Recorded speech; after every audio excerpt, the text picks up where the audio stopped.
This story is for you, Jeff. Plus, it's actually super informative. Justin Bieber is opening up, I applaud him, of his history of drug use. It sounds a lot more serious, though, than we all realize. The 25-year-old singer admits to sleeping in a hyperbaric chamber. He also admits to using IV infusions to help with anxiety after years of drug use. All of this is revealed in Justin's new YouTube documentary, and that's not all. Justin said it got so bad that at one point his security team would check in on him in the middle of the night to ensure that he was awake. Scary, right? Meanwhile, his wife, Hailey Bieber, is on the cover of Elle. She looks great. She says their marriage is strong because they've gone through these health issues together, including Justin's battle with Lyme disease.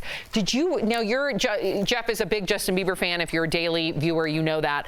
Did you realize that his drug history was this dark and this deep? I had no idea, and I'm only 4 episodes deep on his documentary.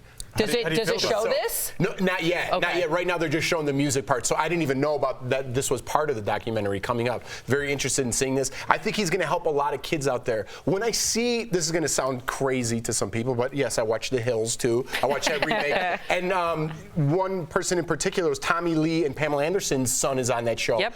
I think he's 22 on that show, and he's been sober for 2 or 3 years.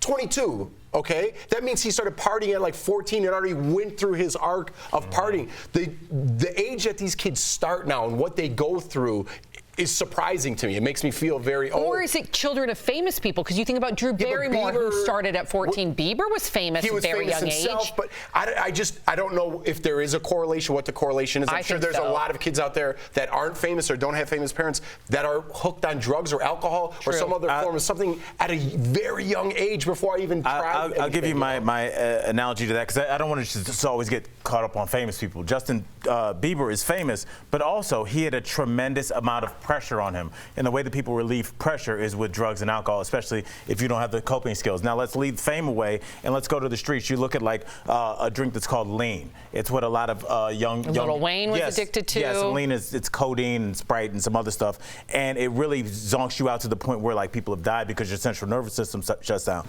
Well, why would a kid that's 14, 15 be taking lean? It's because they've grown up on the south side of Chicago or in certain parts of the country where they've seen so many of their friends killed that they have PTSD to the point that they have to get themselves to the edge of death to remove themselves from their reality. It's pure self-medication. We need to wonder about what we're doing to our kids to the point where their reality is so bad, where Justin Bieber is taking these kinds of drugs to get to the point where he can sleep, to get to the point where they can forget that they live for a couple hours. And I think a lot of that has to do with the society around them. You also have to applaud people for stepping up. Like J. Cole made a whole album about that. Justin Bieber's talking about it. So you have that amount of influence. You have to use that and use that power to kind of tell kids it's not okay, especially when you're their peer. Good for them. Yeah, it used to be super stigmatized, and I'm glad that a lot of people are celebrating them.